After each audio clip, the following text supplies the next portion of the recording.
Bonjour à tous. Les 20 ans de TDIE et le regard du président du conseil scientifique Michel Savy sur les enjeux de décarbonation des mobilités et des transports à une échéance assez réduite, puisque tout le monde a conscience de l'objectif de neutralité carbone en 2050.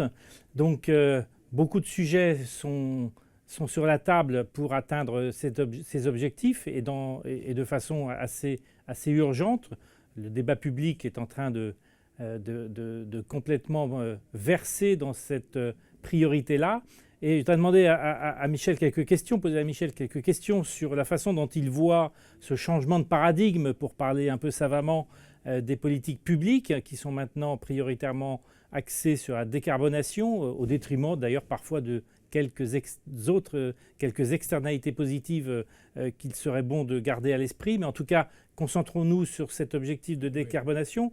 Et avec d'abord, manifestement quand même, peut-être une inconnue, et renforcée peut-être par l'épisode pandémique. Quels seront les comportements de nos concitoyens, voire des entreprises marchandises, en tout cas de nos concitoyens?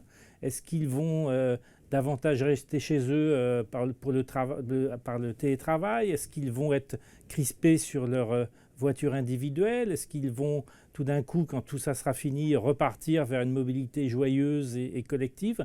Comment vous voyez les choses? Je demande un peu à lire dans une boule de cristal, mais ces inconnus-là, comment on les gère en matière de programmation?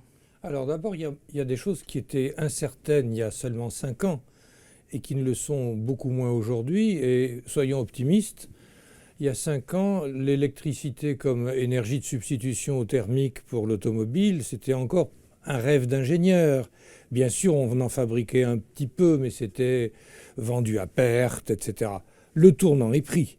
Tous les grands constructeurs automobiles ont annoncé, et ils investissent des dizaines de milliards d'euros de conversion, que désormais, ce seraient des automobiles à traction électrique, au moins en Europe, peut-être en Chine, ou ailleurs, ça prendra un peu plus de temps, mais ce sera le même tournant.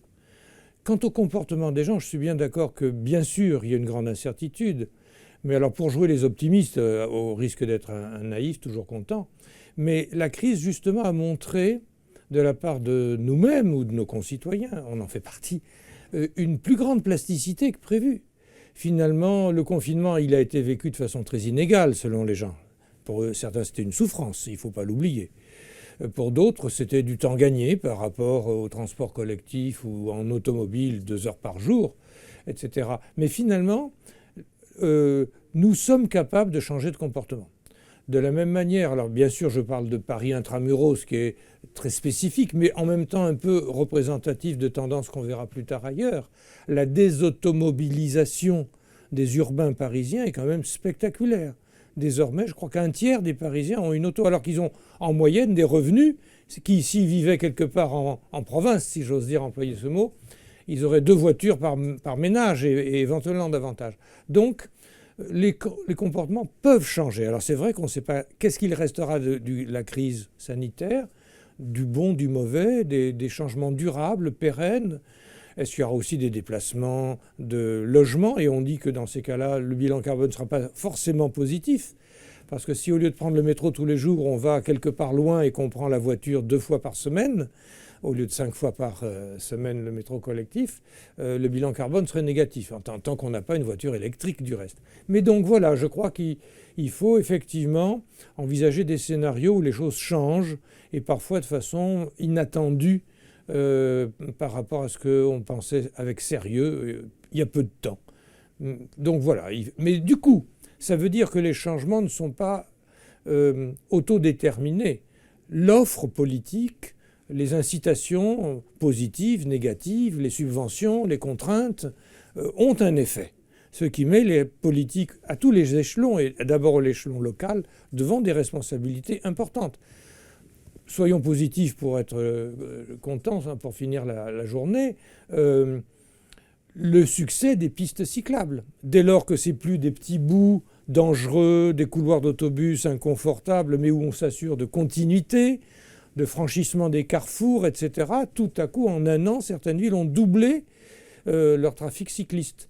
Donc, voilà, on est une société plus plastique, plus évolutive qu'on ne pouvait le penser.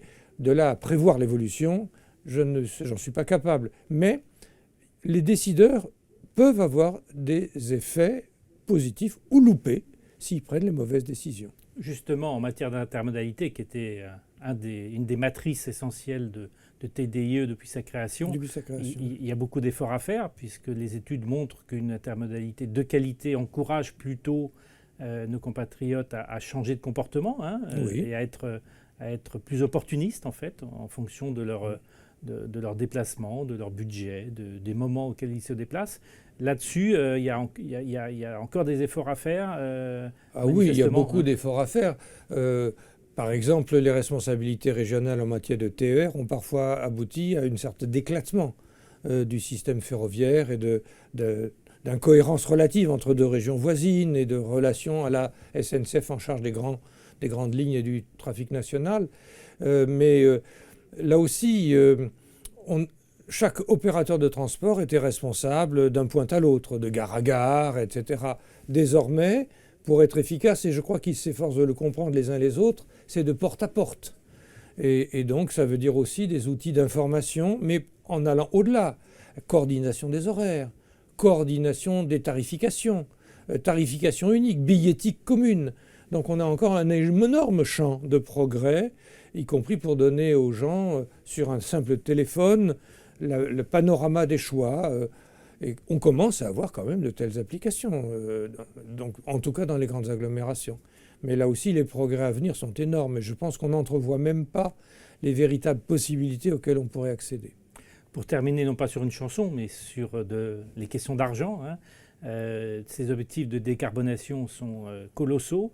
Est-ce qu'il faut redouter soit une crise de croissance, soit une difficulté à l'ensemble des acteurs, que ce soit les acteurs industriels, que ce soit en matière de compétences, pour assurer un fort développement de ces mobilités nouvelles?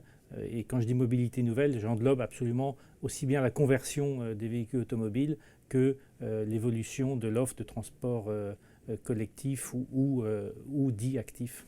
Oui, alors les compétences, c'est intéressant parce qu'on est en train de développer des chantiers importants.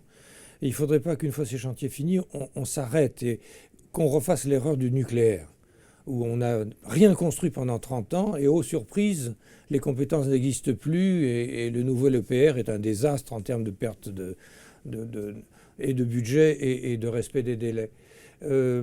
Mais si on met en balance les avantages et même la nécessité impérieuse de diminuer les gaz à effet de serre, alors on peut avoir un débat infini sur quelle est la valeur du carbone et comment le calculer.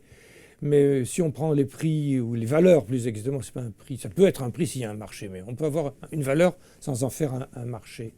Et d'un côté, et puis la nécessité tout simplement que les petits-enfants de nos petits-enfants vivent dans une planète vivable, les investissements sont énormes, mais on en est capable, on est un pays très riche.